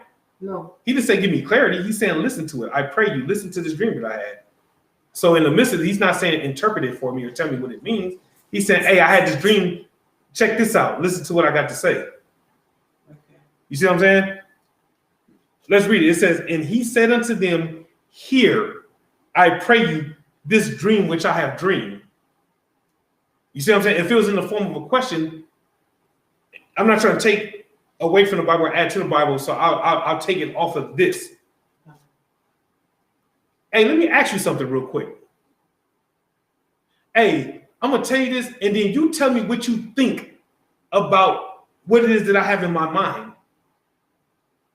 You see what I'm saying? That's putting it in the form of a question. But if I say, hey, check this out, I'm not asking you what your opinion is. I'm asking you to listen to what it is that I'm getting ready to tell you. You see what I'm saying? Did you ask? No. Okay. Where we at? 19. Okay, let's get it. And they said one to another, behold, this dreamer cometh. They said what? This dreamer cometh. See what I'm saying? That they dissing him right there off the top. He ain't even walked up to them yet. No, and they already did. This dreamer came. Come this. In other words, here come this nigga. You get my point? Oh shit, here he come. You see what I'm saying? Keep reading. Come now, therefore, and let us slay him, and cast him into some pit. And we will say, some evil beast hath devoured him, and we shall see what will become of his dream. Stop right there. What the hell is going on in this verse right here? A lot of things is going on in this verse right here, right? Go ahead. They planning it from start to finish. How they gonna cover, the whole alibi of how they gonna kill his brother. Yeah, because they don't want him to, just basically for having that dream. Like, okay, so much for your dream. That you did just like you. Exactly. Not only were they trying to create an alibi, which means they were trying to cover their tracks, they was also dissing at the same time. Let's see what your dreams are now. Right. You know what I'm saying? Let's see you dream from the baby, nigga.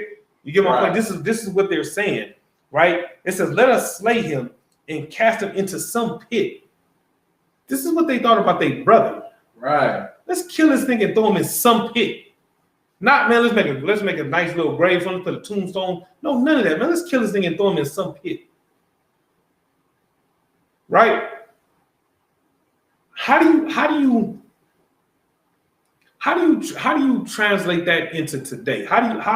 What example can you give today that's similar to this right here? Sis. Salakia, just people killing their parents for insurance money and yes, yeah. I just can't get over that this is their baby brother that they want to destroy. Yeah. You see what I'm saying? So that's a good example. You got one? I mean, I was gonna use an example like how the Chicago police be staging drive-bys, and then blame it on us. You see what I'm saying? You see how you can take this so many different directions, right? So what you said was heavy and what you said was heavy, right? Let me add something to it, right? Because when I read, "Come now, therefore, and let us slay him," not only can it have a physical meaning, because they were talking about literally killing him, right? But when I read this, I also see a spiritual killing. How do you spiritually kill your brother, your sister? That WAP song that Cardi B and Megan Thee Stallion did, right? Young Jeezy with all this trap music, T.I. with his trap music. You know what I'm saying? What's the that nigga from Compton, YG with all that gang banging shit? It's 2020 and niggas are still rapping about gang banging. You get my point? Think about that for a second, right? You think about all these cats that are making music, elevating the lifestyle of a drug kingpin. Right. You think about these movies. I mentioned American Gangster earlier, right? You get what I'm saying? And you think about movies like that. You think about any movie with the Italians and how it showed them rise to power in the structure and all that shit, right? When we try to emulate that, we end up destroying ourselves. Right. We end up killing ourselves, or to use this word, we end up slaying ourselves. When we say that abortion, or when we say that it's a woman's body, so it's her choice, right? We're slaying ourselves. When you watch and promote a show like 16 and Pregnant, you get what I'm saying? We're slaying ourselves. You get what I'm saying? So it's not always just a physical slaying, but it's a spiritual slaying. But the spiritual slaying becomes a physical slaying. How? Because if you're doing things against the Most High, that's against the spirit of the Most High, He's gonna kill you. Right. So they still intertwine at the end of the day. You understand? No matter what, when you read this and you apply it to today, Kanye West is slaying us as a nation, not us. Because if he make a hit and it's banging, we gonna listen to that shit and we gonna still go on about our business. We might listen to it on the way to class. You know what I'm saying? But we gonna still come to class and we gonna still operate in the spirit of brotherhood and sisterhood. Right. You understand? But for the simple, they're gonna try to emulate what he's talking about. Right. You get what I'm saying? Right. A lot of these female rappers are rappers because they were inspired by Lil' Kim. So now they've been tossed around by every industry executive that you can think of. And every man that you sleep with as a woman, if you give a damn about your body, he's killing you. Why? Because you're going from this man to this man to this man to this man. So your value goes from here way down here, because by the time you say, I'm done, I'm ready to settle down, right? You got more miles on you than the goddamn 747. You get my point? Nobody wants none of that shit now. I'm good. You done had 3-4 abortions. You understand? You done been ran through by 3-4 score niggas. Right. 3-4 score. You expect me? I'm good. I'll pass. You get my point? But that's what happens though. So the things that they do today is no different than what these brothers did right here, right? Somebody give me an even bigger example of somebody today that did what these brothers did to that brother. So that's in a spiritual context or in So spiritual oppressor is the homosexuality thing. That's true. You know, that's true. But we expect that from him because he's our enemy. Right. But I mean, all the brothers are participating in it when they go to Hollywood and that's the. That's true. All right. Could you say like the gang and the drug wars that we have between Judah and Ishmael? That's true. That's very true. But there's somebody that's at the head of all of it. Like TD Jakes. That's what I was looking for. Yeah, the preachers. Sliding. That's exactly what I was looking for. Yeah. You know why? Because TD Jakes says that what Kanye West is doing is okay. Right. What Megan Thee Stallion is doing is okay. Right. You get my point? Okay. So yeah, you're right about the gangbanging and all that. But who says that it's okay to do the gangbanging? TD Jakes. Your preachers. Right. Why? You're right, but why? Because he's not teaching them, hey man, what y'all doing is wrong. You wanna know why? Because he's on the tape too. Right. How you gonna tell y'all wrong when y'all making him rich? Right. But he'll come up against us because what we teach is against everything that he stands for. And if we take him down, we take his money down, he's nothing. Right. So he's gonna always speak against us, but he'll never speak against Pork. Right. He'll never speak against Ice Cube. He'll never speak against Boys in the Hood and Colors. You get what I'm saying? He'll never speak against what's that one show they used to come on, the Bad Girls Club? Is that what it was called? I want to say it was a Bad Girls Club. I think that it was some show that came out like in the 90s where it just showed these just ratchet ass, trifling ass females just fighting all the goddamn time. Just reckless and just disgusting, which is so unladylike. If you're a woman and you put any value in yourself, the last thing that should come to your mind is be ready to throw some blows. Outside of defending and protecting yourself. Right. You get what I'm saying? You get my point? God. But society tells us that's cool. Right. Well, that song, I Want to Ride or Die Chick.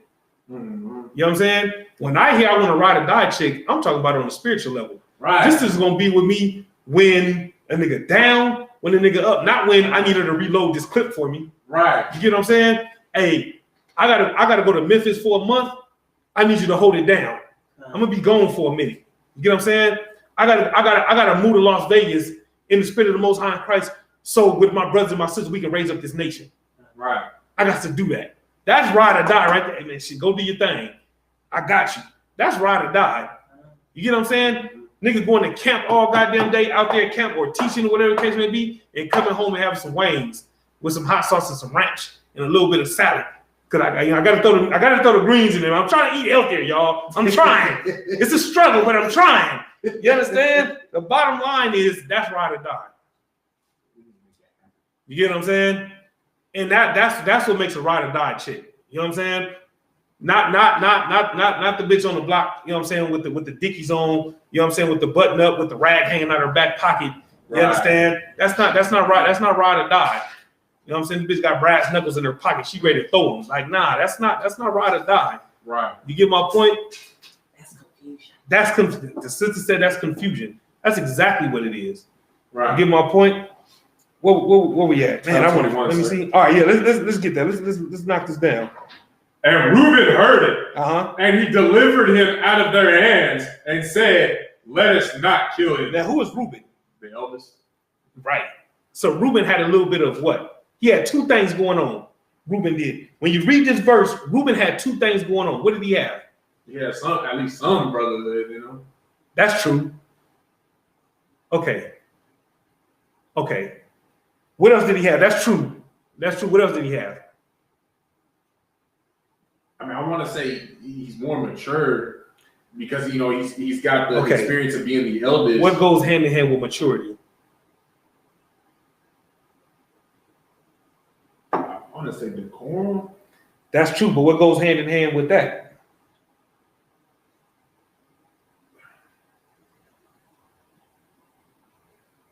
Common sense. Wisdom. Wisdom. Reuben had a little bit of wisdom, right? And you said brotherhood. That's true. Another word that you can say in this context that goes with brotherhood is compassion. Right? In this context, right? But let's keep reading though. Yes, I read my dictionary. Let's keep reading though. Watch this though. Verse 22. And Reuben said unto him, "Shed no blood." Do what? Shed no blood. But cast him into this pit that is in the wilderness. Do what? Cast him into this pit that is in the wilderness, and lay no hand upon him, that he might rid him out of their hands, to deliver him to his father again. Okay, so now, after reading that verse, what can you say about Reuben? What happens with your opinion about Reuben? What happens? He ain't got that much compassion. Exactly. That's what you go. All that brotherhood, all that compassion, all that wisdom, that shit goes straight out the window. In the midst of a verse. Right. You get what I'm saying? Now, what he did have was some craftiness in him, and I'm not bigging it up, right? My point is, he no longer had that brotherhood. He no longer had that compassion. But on the left hand side, he had that craftiness.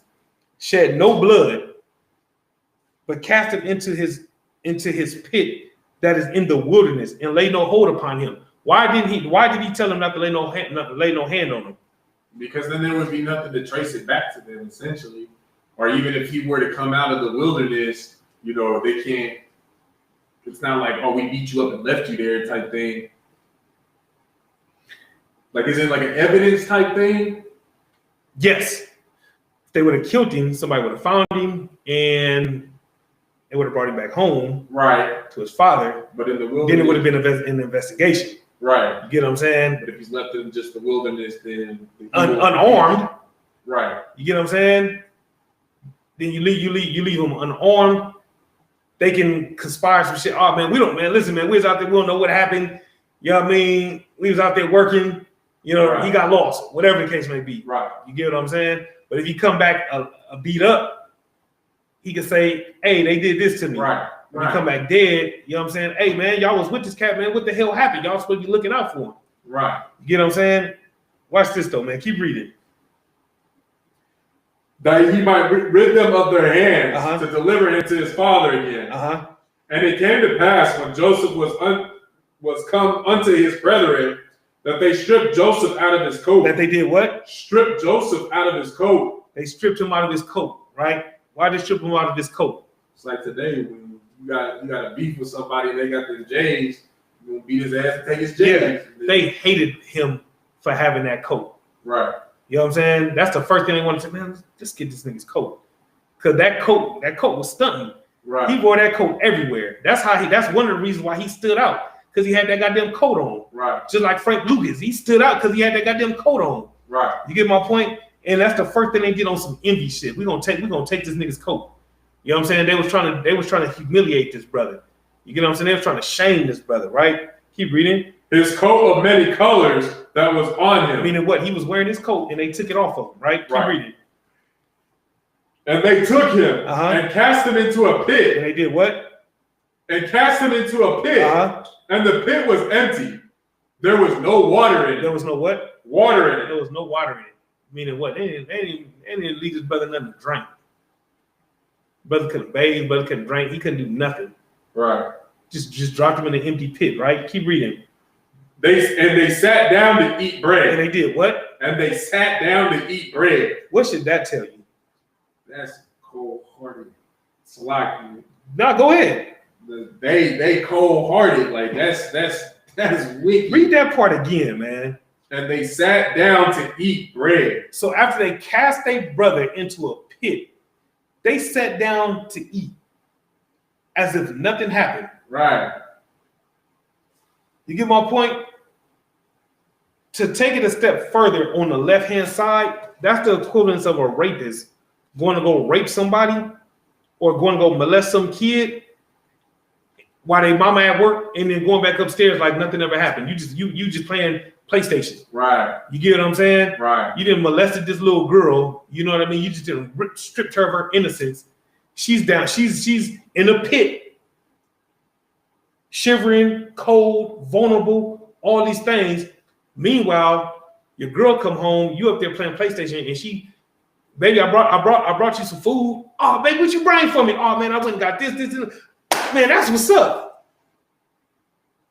Meanwhile, that little girl or that little boy, in some cases, unfortunately, actually, it's all bad either way. Right.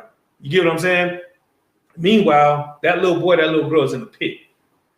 You get what I'm saying? To go even more further, them ICE agents. Right. You stripping these brothers, you stripping these little kids, you stripping these young Hispanic brothers and sisters from their families, and you locking them up in cages and you're giving them nothing. Right. but you go home to your wife and you kiss your kids. And they so happy to see you and you so happy to see them. Meanwhile, you just cast the so-called Mexicans into a pit. Right. And you go home to your nice house and your nice meal and your nice drink while those kids and those parents are in the pit suffering. Right. You get what I'm saying? If you're TD Jakes, if you're Creflo Dollar, you get what I'm saying? If you're Magic Johnson, if you're any Oprah Winfrey, Gail Kane, whoever, right? Snoop Dogg, right? You go out here in front of these cameras, Jada Pinkett even. You go out here in these cameras, you say the most wicked shit to drop us in a pit, and then you go home to your nice mansion in your 5 or 6 cars. Right. You understand? That's what they just did. And they sat down to eat bread. They went and did a wicked act, and they brought their ass to the table and sat there and broke bread with each other as if nothing ever happened. Business as usual. You get my point? That's what they did, right? Keep reading. Verse 25. Uh-huh.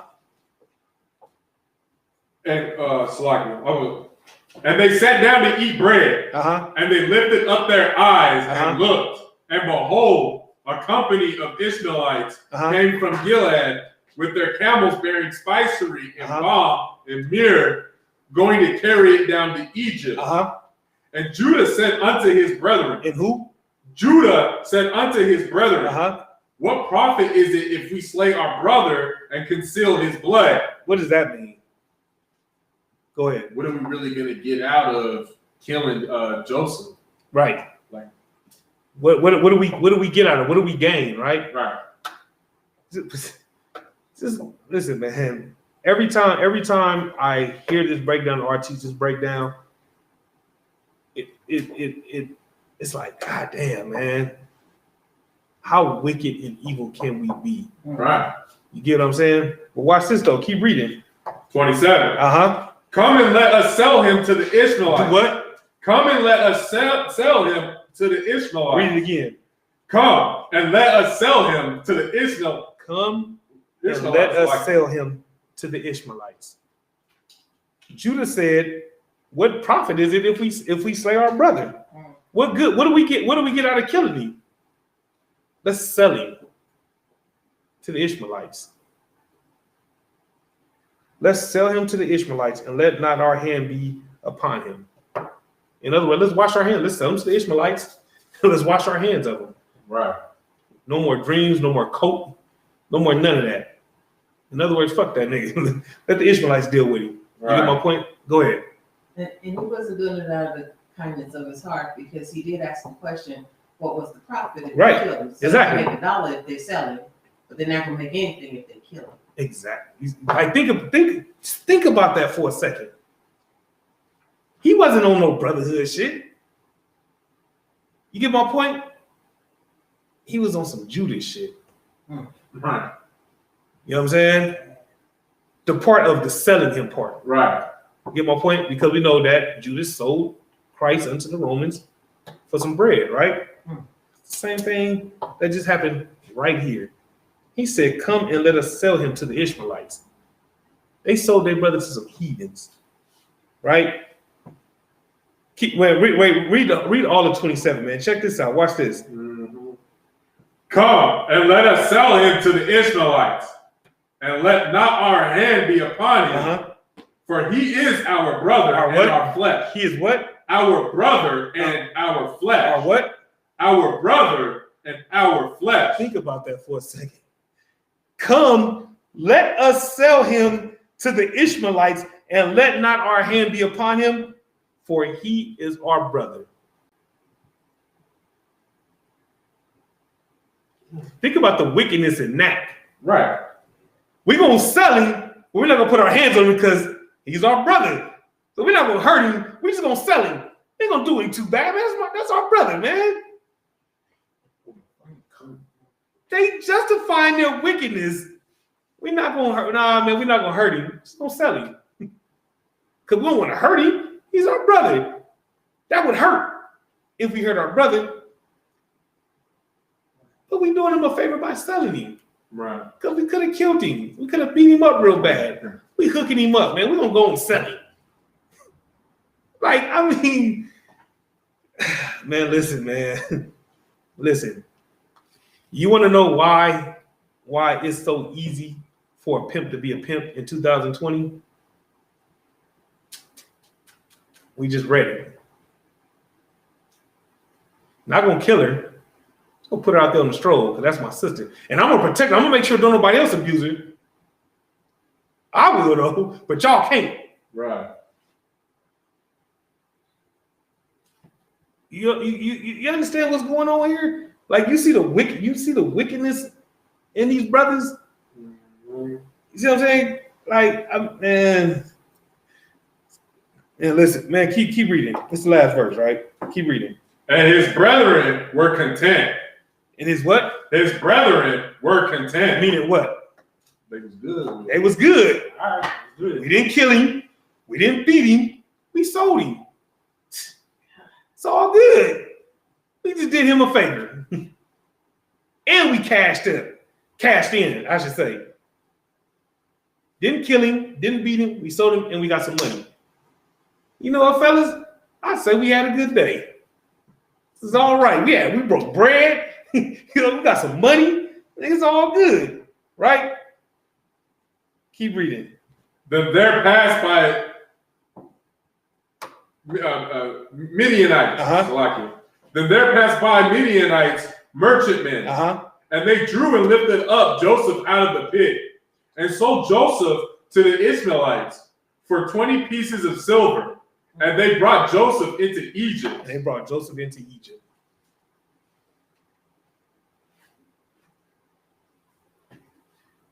Think about that for a second. They left him there. You get what I'm saying? They just left him there. You get what I'm saying? And the Midianites, which is some merchantmen, which is another word for businessmen, hustlers, whatever word you want to use, and they lifted him out the pit and sold Joseph to the Ishmaelites.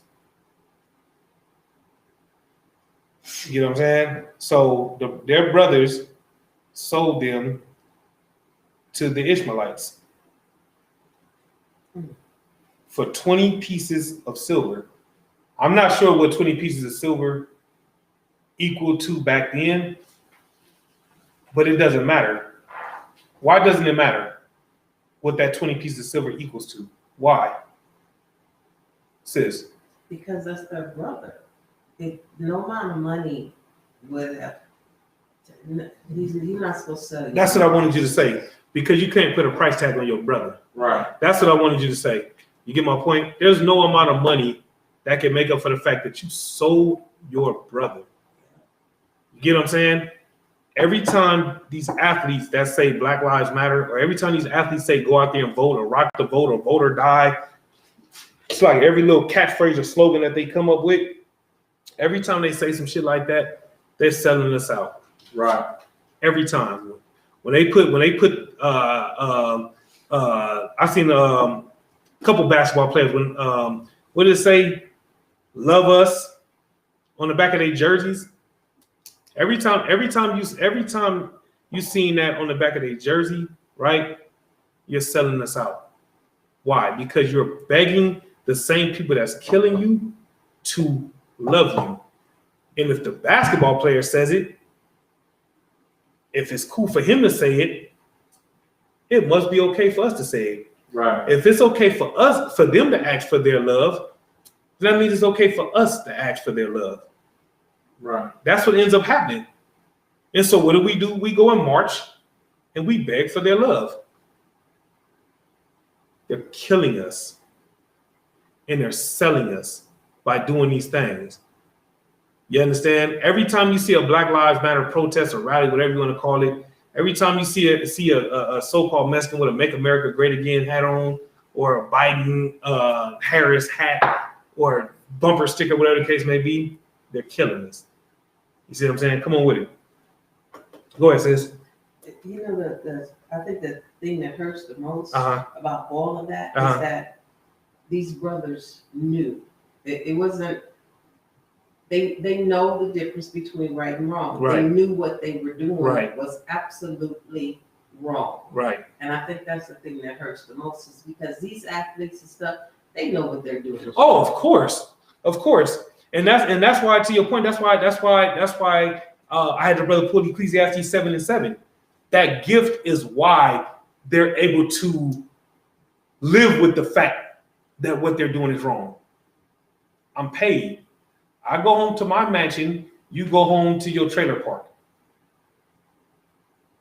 I get to fly all over the sea, over the seas, and all over the world, and you on a bus. That's why it's okay. That's why they're content, like the scriptures say. They were content, and that's why our people today is content. T.D. Jakes doesn't have an ounce of compassion in his heart. Why? Because he gets to go home to this fat house with all the food and all of whatever you can think of. He has it all. So it washes away any guilt, any ill will, any of those things. You get my point? That's why a lot of them get high to this day. That's why a lot of them are alcoholics to this day. That's why a lot of them do the shit that they do to try to cover up the pain from all the wickedness and evil that they know they're doing to their own people. You understand? Come on with it. So I had 2 days. First day, the 20 silver, that comes out to $200 today. That's it. It's $200. So like the second thing, just all of this, like it's real heavy because it made me think about when I was in the military, how how basically, so I was in a special operations unit, and the way that it originally started off as special operations was strictly male. Okay. Towards the end of my contract is when they started allowing women to do rangers and special operations and whatnot. So because of that, they started giving us briefings like damn near every other week, if not at least once a month, to let to prepare us for the incoming women. But then after they got us all, okay, we got our first female, we got 2 females, everything is going smooth. Then they took it a step further, because now I didn't meet it, but apparently a few months after I had left, I was part of the briefings though. A few months after I had left, we had an incoming lieutenant that was a transgender, and so I had to sit there for those briefings on that, on how we're supposed to conduct ourselves among, with it, basically, right? And so I was just saying, like that's just really heavy because it's. You gotta follow their ways and do they, basically please them. But at the end, it's like, okay, but what about how, what about me though in this whole? Right. I'm compromising for you, but you know what I'm saying? Right. Like that's just heavy. Right. And that's the thing. You understand? In order, if you care about this world and the things of this world, you'll compromise everything that you believe in. You'll compromise everything that you stand for. Right. How do you know? Nick Cannon did it. Deshaun Jackson did it.